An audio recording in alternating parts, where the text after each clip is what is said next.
and welcome to this week's edition of the Yamhill Leadership Roundtable. It's good to see all of you. We have with us Brent Nielsen on behalf of Sheridan School District.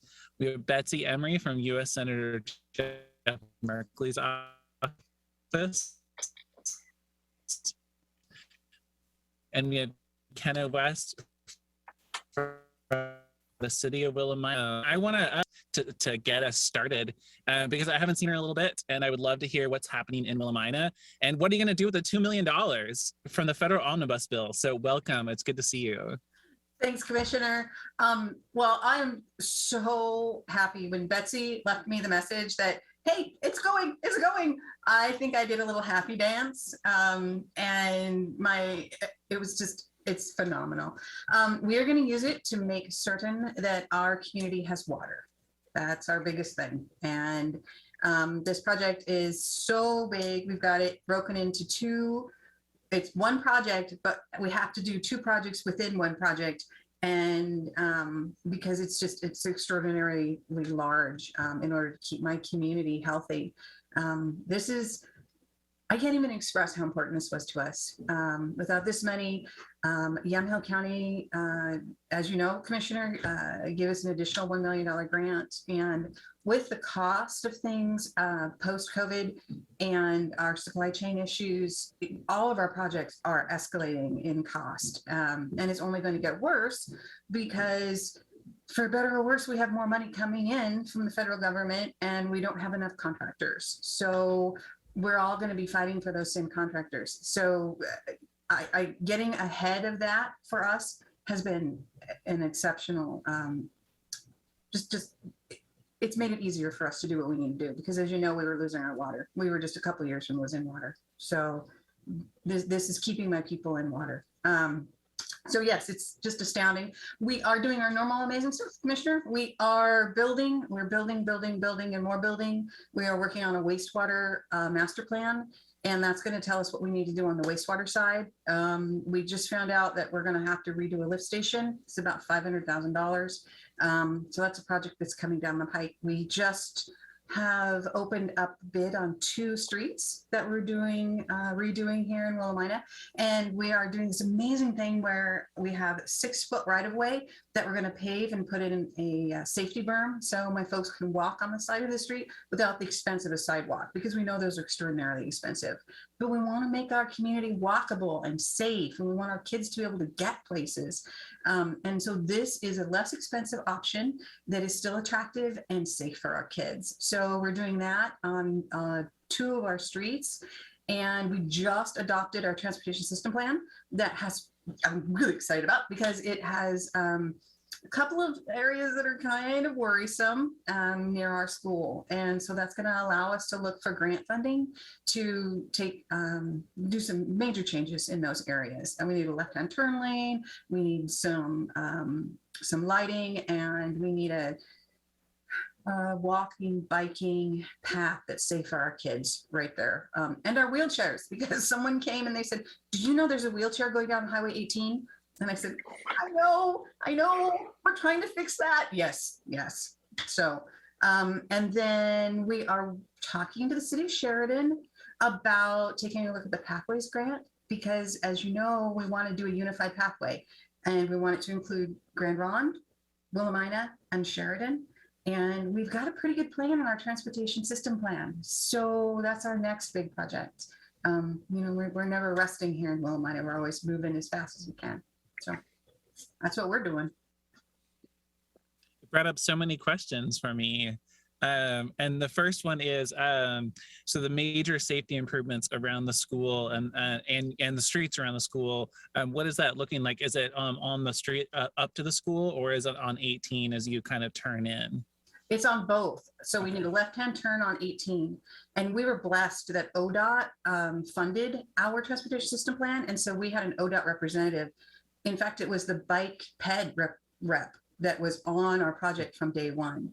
So yeah, we need a left-hand turn up onto the roadway, and then on both 18B and on Oaken Hills, which is the roadway up to the school, we need to do some safe pathways for our kids. BLM is right there, and we're talking about doing something with BLM, but We need a pathway there that is separated and widen the sidewalk. We call it a multi-use path. And then up Oaken Hills, we'll use what they call candlesticks, which, go along the edge, and we stop parking on that one edge, and then they can go all along the edge, all the way up in a very safe manner. So multiple major projects. Very cool. Very cool. And then is the sewer lift station, is it suddenly necessary because of building you're doing, or is it just it's aged into the need for it? Is it capacity? It's capacity.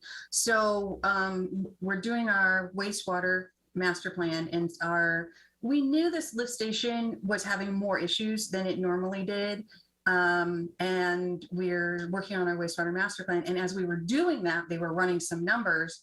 And just last week, they said, so with the building that you're doing on that side of town, which is our Polk County side, not our Yamhill County side, Polk County, you're running over capacity. So it just came up last week, and we're still, I've already done some outreach to business orienting, because you know how amazing Arthur and his whole team are.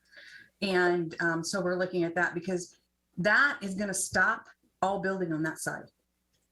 And we need to build. We're one of the last places that can build. And with our 10 gig fiber in the ground, we're one of the last places to build that has amazing internet, so folks can still do remote work. So that has now moved. Our water is our first priority, and then this lift station is our second priority. So we're just going to be running a little faster, a little harder. Yeah.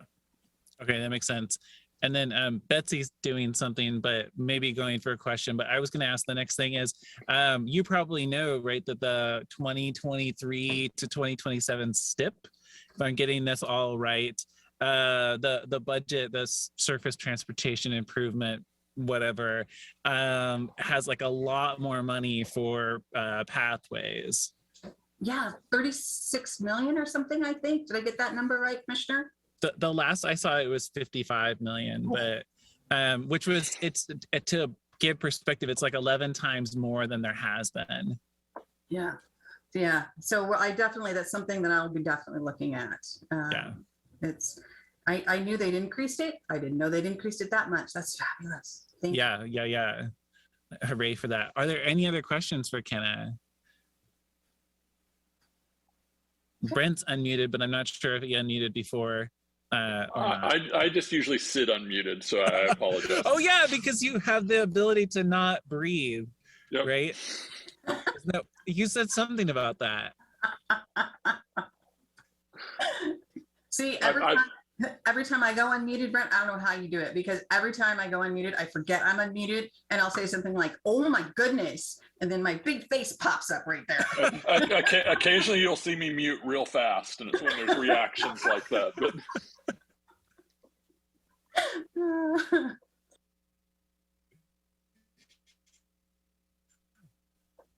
so okay, well, never mind.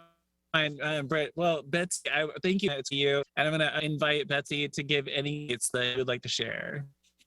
And yeah, so there's a lot going on for those of us on the field team of Senator Merkley's office right now. We are currently in the process of soliciting applications for the fiscal 23 appropriations process. These are the congressionally directed spending projects and request forms. Hopefully you all have the information about that.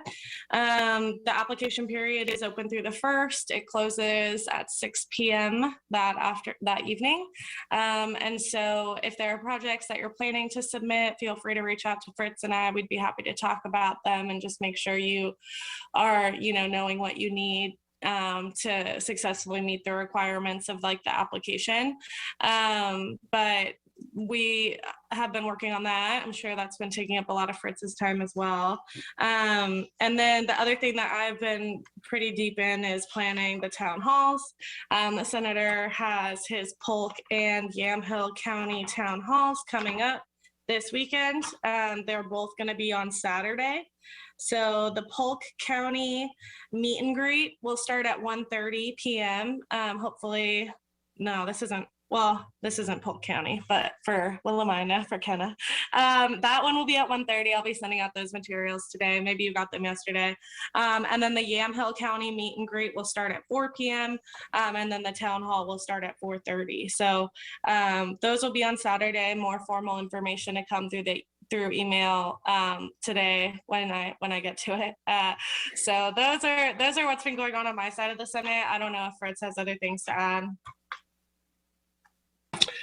No, nothing to add. Just nothing additional. But talking about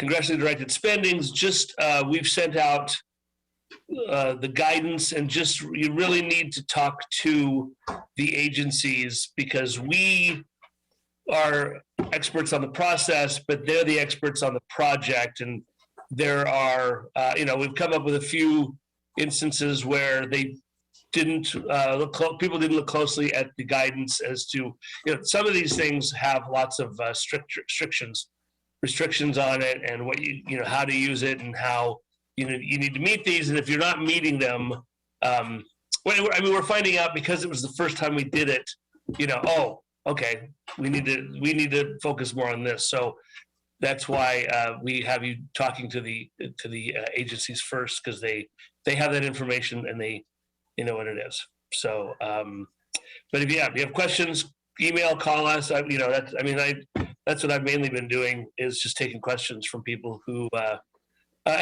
questions, and they're all good questions, and we're more than happy to help. So, thanks. Nice, thank you, Fritz. I know that Yamhill County is considering applying, submitting an application for congressionally directed spending. So, Kenna, did you have a comment? I'll just put a quick plug. We did get I call it earmark, old school language, right? I'm aging myself here, but we did get the earmark, and I have to say that Fritz and at the time Stacy, but Betsy, they're amazing, and they really helped me a lot. So when they say email, they're not kidding. They're right there, and they basically helped walk me through that. Couldn't have done it without them. So I just want to say they're not kidding. They really are there for us. So Yeah, I agree. Fritz, you want to add anything? I just want to say thank you. I also note that there is a confirmation process happening right now. Whenever I turn on the radio, I hear it. So any updates from that process? When do you expect a vote in the Senate?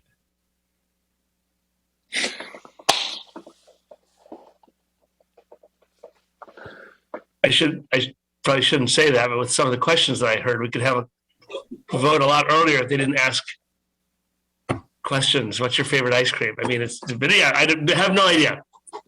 Wait, what was the question?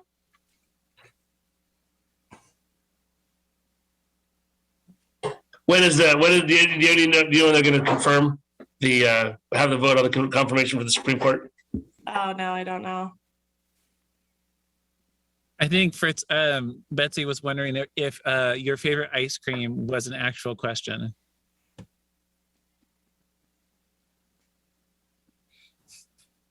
Metaphorically, yes.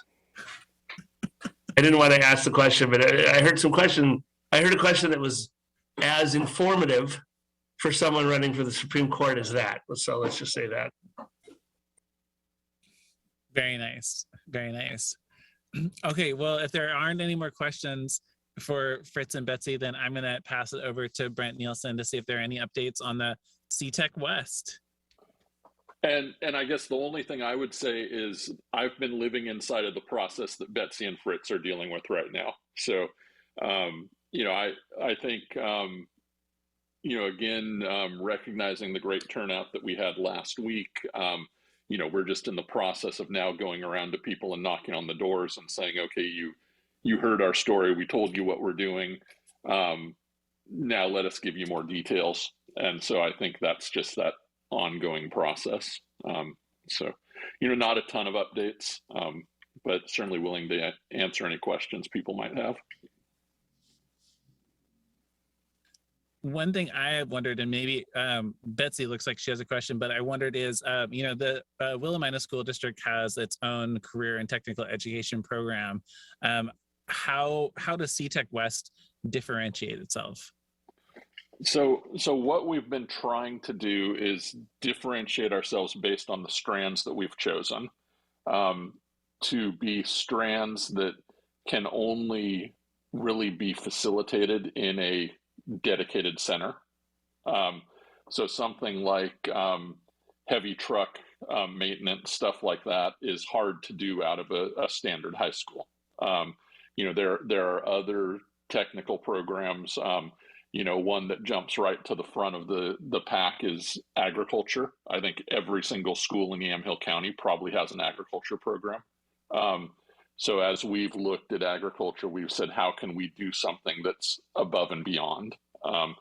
And so I think that's a great question. I think one of the other parts that I'm not really privy to, because it's a lot more Superintendent Vickery who's looking at it, is how do the different schools kind of interrelate, and how do they say, okay, how do we all agree on a bell time so that it works with all of the different districts? And how, there's a lot of technical questions there that I'm not involved in discussion of. So,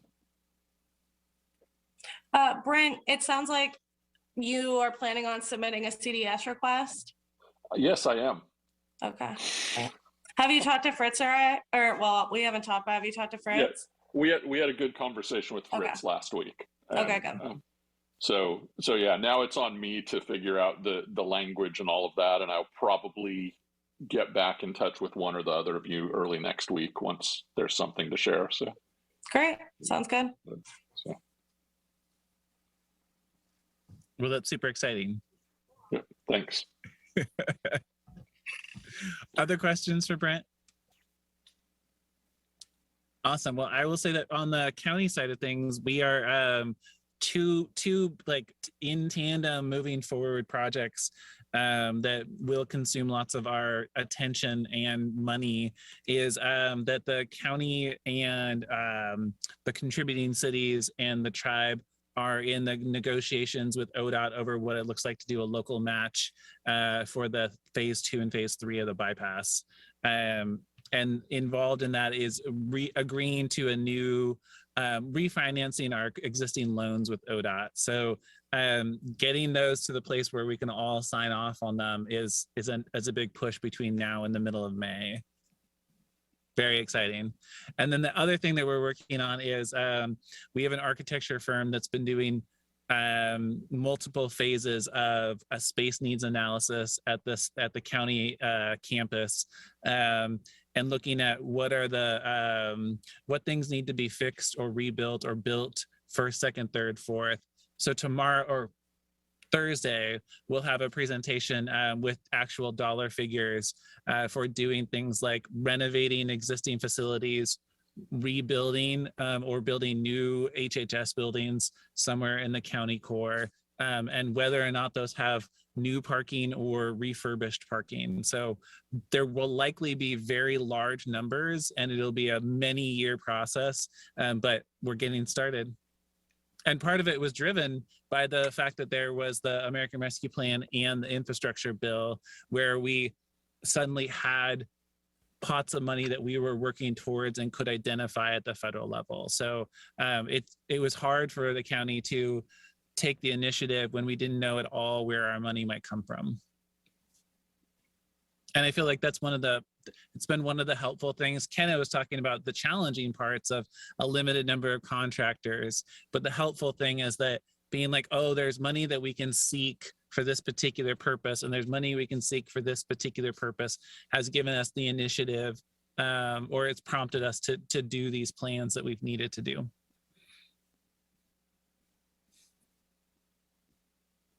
And I'm very excited about it.